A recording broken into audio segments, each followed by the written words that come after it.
guys, welcome to a new episode of our podcast, the Estrada family.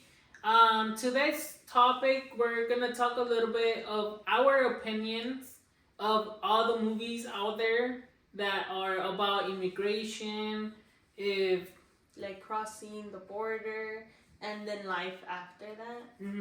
are the movies that are in Netflix or anywhere Like that talk about immigration, illegal people living in America, are they telling like the real story of how real immigrants lived here in America? Or are they exaggerating, or is there stuff they leave out? Stuff like that. yeah. Basically, is it relatable? Is it not? Right. Right. So yeah, sure. We seen many movies.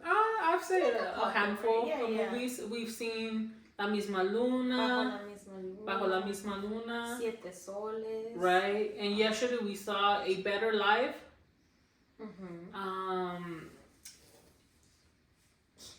Those are one of those more, I guess, popular movies that are out the there. bigger movies. So yeah, yesterday's movie that we saw, A Better Life.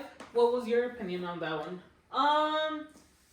It does. I feel like, well, at least on my side, I do see, well, because that one had to do with the dad and the son. Right. I can't relate. You can't relate that I can't relate too like much? that too much. But I do relate because maybe you could just switch it instead of being the dad, your mom. my mom, yeah. I do remember, like, it was hard, right? Like, my mom worked so hard.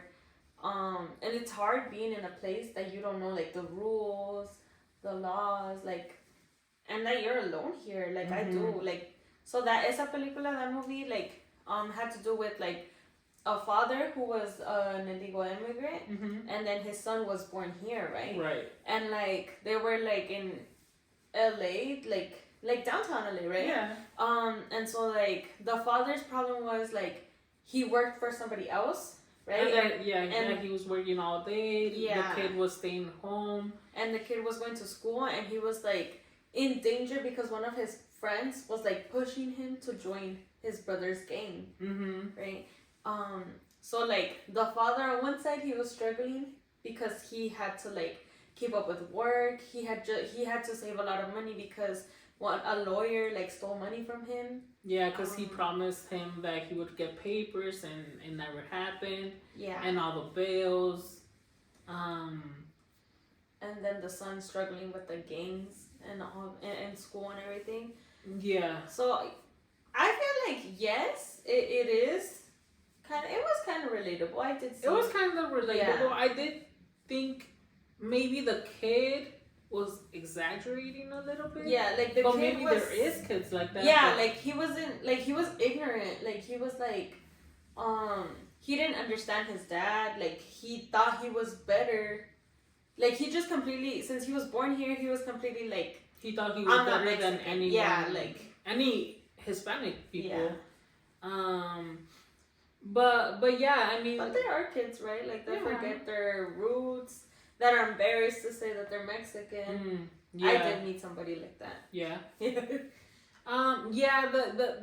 I guess in that movie, many things, yeah, were relatable. I think where if you guys have seen the movie, there's a point where his sister lets him borrow the money to buy this truck that he wants to buy to start his own business of being a gardener. Yeah. And then he gets his truck stolen. And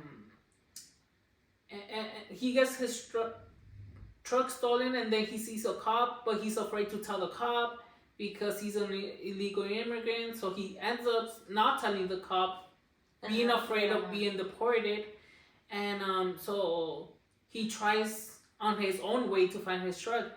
But yeah, I feel like when people get here to this country, like the first 2-3 years, people are afraid to even talk to cops, to anything. Like, they're it's just just afraid. work and home, work Yeah. and home. Like If anything happens to them, if they get robbed or anything, like they'll just let it go because like they're afraid to talk to any police. yeah, I think that's something that many immigrants could relate because yeah, like after when they're like here like 10, 15 years, they know more, so yeah, they end up like telling cops this and that. They know that they might not get in trouble, this and that. yeah. They know their rights. Like, Even though that they're here illegal, right?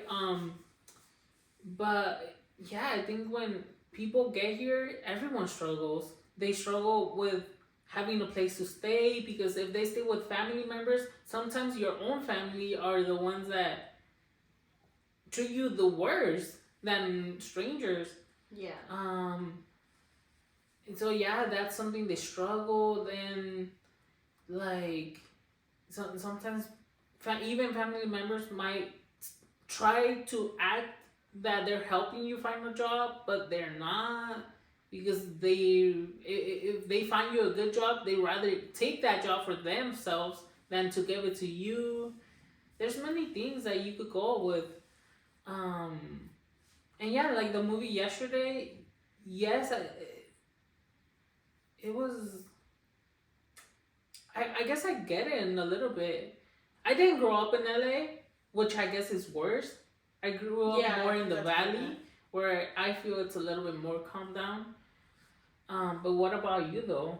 Well, I remember when we got here, we moved in with my grandma because from my dad's side, Mm-hmm. watch our first episode of the podcast for you guys to get that one, huh? So my grandma from my dad's side had an apartment. Mm-hmm. Yeah, like an apartment, and we moved in with her. And it was in Northridge, but it was like the ghetto part of Northridge. Like we would call it like Tijuanita, cause In Northridge, in what like Napa. No, Napa's like Tampa. Okay. Yeah, in Tampa and what's the other street? Next to like Costco and all those places. Yeah, like where McDonald's okay. is. Yeah. We grew up there, and there were like a lot of kids that like would hang around. Well, I saw that too, and like, cause supposedly the street that I grew up, supposedly back in the 90s were like shootings and this and that. Like it was active, but it's not like it's rare that you see stuff like you'll see like OGs, walking around that live there, but they're calm. There's never anything. There's no one. Like no violence. Like Yeah. just out of the like what I do think that the movies exaggerate a little bit is that they think that like there's like chaos all the time. Like it's just robbery after robbery, like gang violence after gang violence for no reason. Like no, you have to like start a fight with them for them to be violent, you know, like because the same like or at least in my case, like I'm not gonna say I knew gang members when I was little, no, because I got here when I was 5.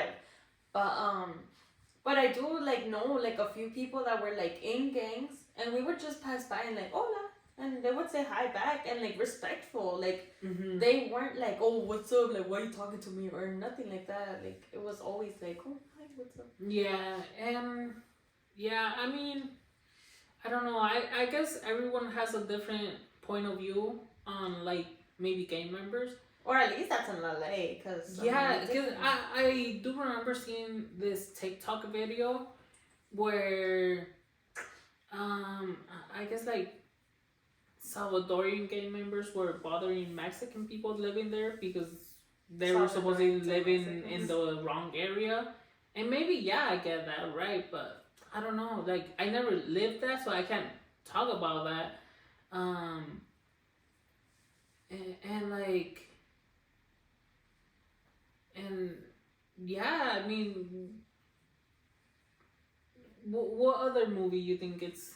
What about like Bajo la misma luna? Well, I have seen like that movie.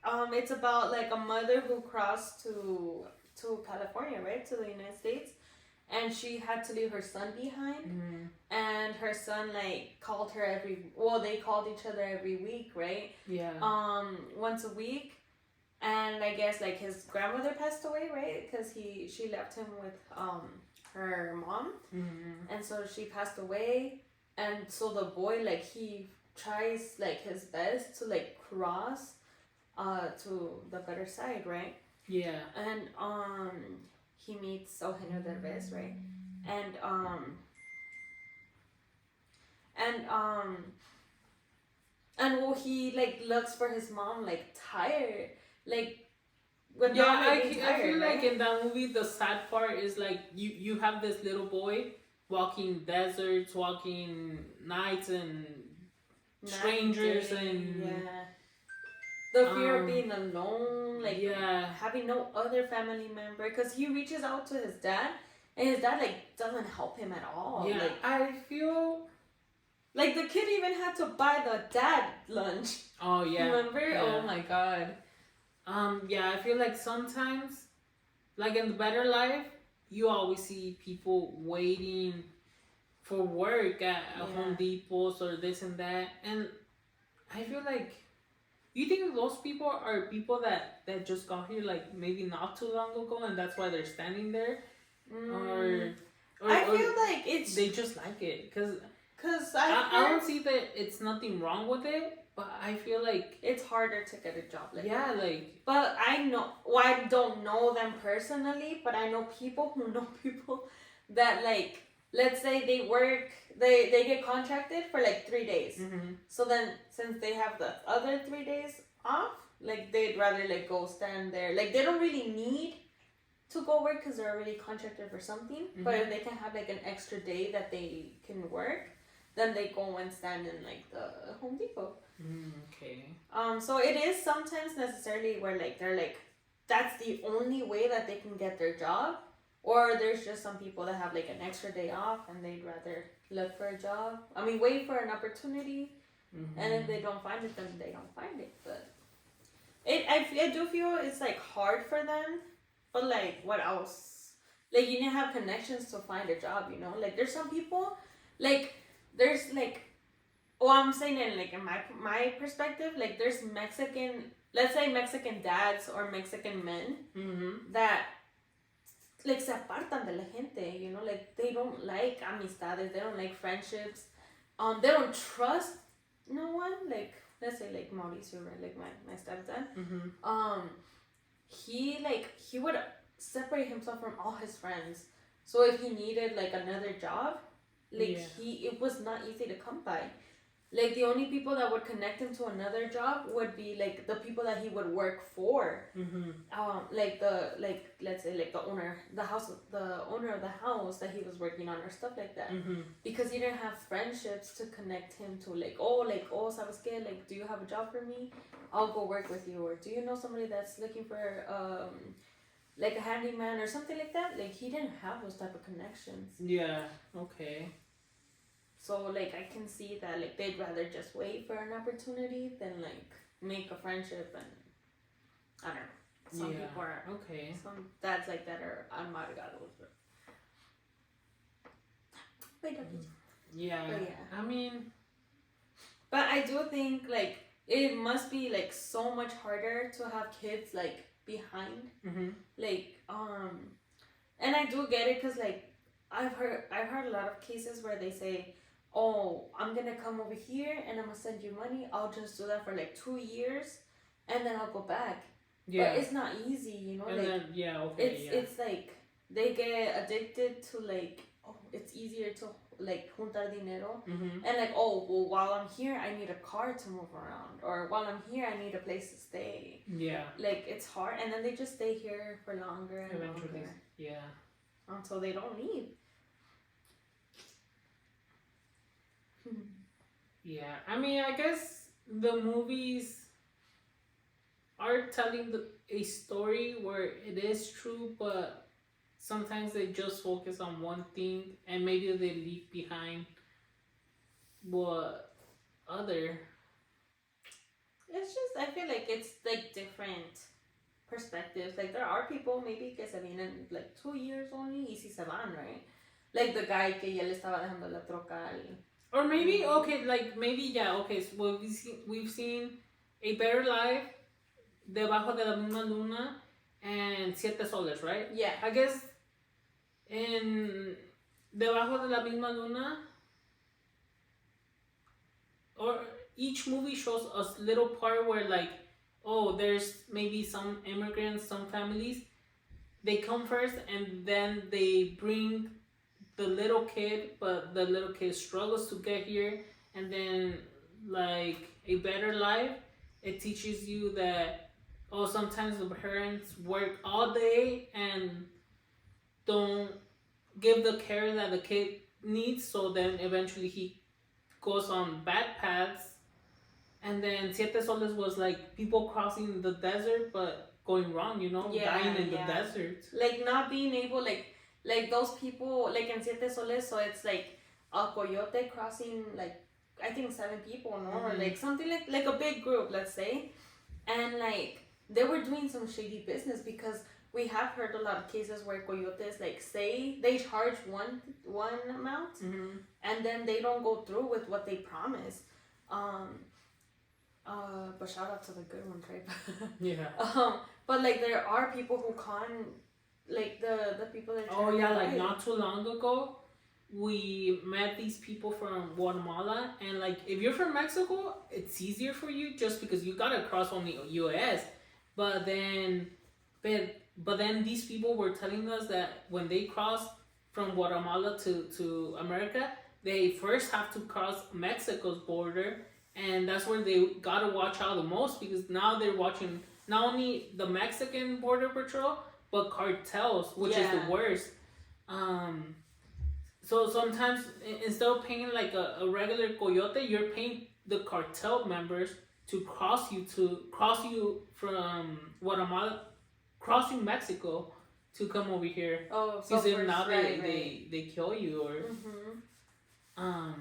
So yeah, like every other country, they everyone has it different, and difficult. But yeah, with all these, well, yeah, I mean, I feel like this podcast, we don't wanna like have it too long, but the main thing is like with all these ICE raids that they're doing, like just inform yourself. Not only because you don't have papers, you still have rights. You still, there's still things. There's still chances of, even if they get you get caught, you still have a chance of like fighting your case and be able to stay here. Yeah. And also like, don't risk it too. Like if you don't need to go out, don't go out. Just stay in your house. Don't open the door if anyone knocks. Like that's immigration, right? Yeah. Like sometimes they might show you a warrant, a paper saying, oh yeah, we're allowed to come in, but like people read it. It could be fake. Tell them to like give it to you under the door or something. But yeah, it has to be signed from a judge. Yeah. Be careful who you guys trust. Like. Oh yeah, with the lawyers, like no, like they have to be specialized in that. Sometimes the people know, like when you're able to get papers and you can, like. If you haven't done anything, or you don't have a family member that's asking for you, or like what's the 3 like there's the only ways to get papers is like if you have a kid that's over 21, if you get married to someone else, to a U.S. citizen. But there's not too many ways to qualify. Yeah, you have asilo and this and that, but those are a little bit harder. You gotta prove more. A U visa. Yeah, like if you don't have something like that, or you're, sometimes there is more ways to qualify, but now there's Google, there's all this. Like if there's just because you're like, oh, I've been here for 10, 15 years. Though you've been here for a long time, you still don't qualify. So don't trust anyone, any lawyers, anyone that tells you, oh yeah, porque estuviste like 10 years here, you qualify. No, that's a lie. Like get And most of at the least time, just make sure, you know, like get like instead of getting just one consulta, like get three. oh yeah, from like go with people, different like, people. Like as be like sure. if they tell you, oh, you qualify for this, okay, like go to the next person and be like, oh, do I qualify for this? And Just they make might sure. say yes or no because they might try to scam you too. But they go with 3, 4 different people, because there is honest lawyers out there. Yeah. Also, what was I gonna say? Just be careful. You know, like they're starting to raid schools, churches, hospitals. Oh, you know why though? Because when Donald Trump was here, I mean, what was it, 8 years ago maybe? People were hiding in churches. Yeah. So But now, that's the thing, though. Like, I get it. I like I don't honestly get it. Yes, there could be people that are hiding, but like the majority of the people are not like criminals, you know, like they're just people who there's people that pay taxes here, um that work for the government. I don't know, it's just like it's hard. Like how could you like it's always been that the president like obliges how do you say it, like listen to like the Bible, you know, like you know how like when in the inauguration, like they had to put their hand on the Bible and stuff like that. Like I feel like that even like to all the presidents, the church has always been like a sacred spot. Like don't touch the church, you know. Oh right, I don't know. I just feel like this dude like just started like well yeah, showing he his true saw that colors. stuff that didn't work last time that he was, so now Like he was taking notes in these 8 years. Anyway. Yeah, but I mean the craziest ones are like schools and stuff. Yeah, like the schools, like you guys, like there's already like mass shootings. Like, why would you want to like terrorize kids? Like, there's some kids that don't even know that they're like illegal. Yeah. Like I have heard a lot of cases where like the parents don't tell them anything, so they don't know. I find that crazy though. Like, It how are you not is. gonna tell your kid though? But like, just remember though, like, well, like, wouldn't you be like? There's some people that like, okay, they're aware of it and they're scared. Like they're scared like every single day. Like they get paranoid. Like I get why some parents wouldn't say it, because like they don't want their kids to be like paranoid, you know. Give me that one.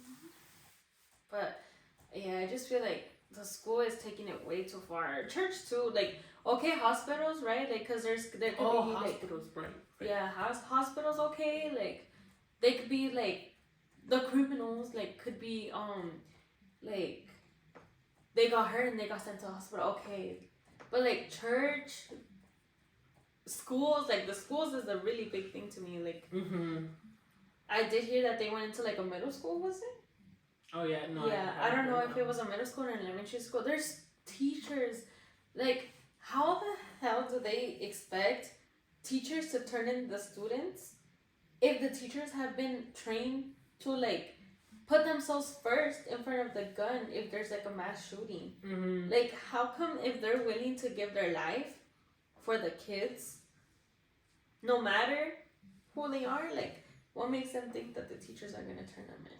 Yeah. But I did hear it. I think it was in Texas. No, not sé exactamente donde. I don't know where.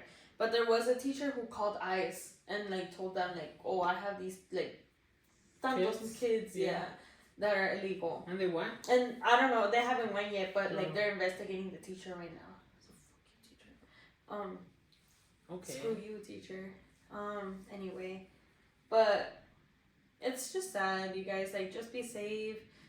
Like, inform yourselves, prepare yourselves.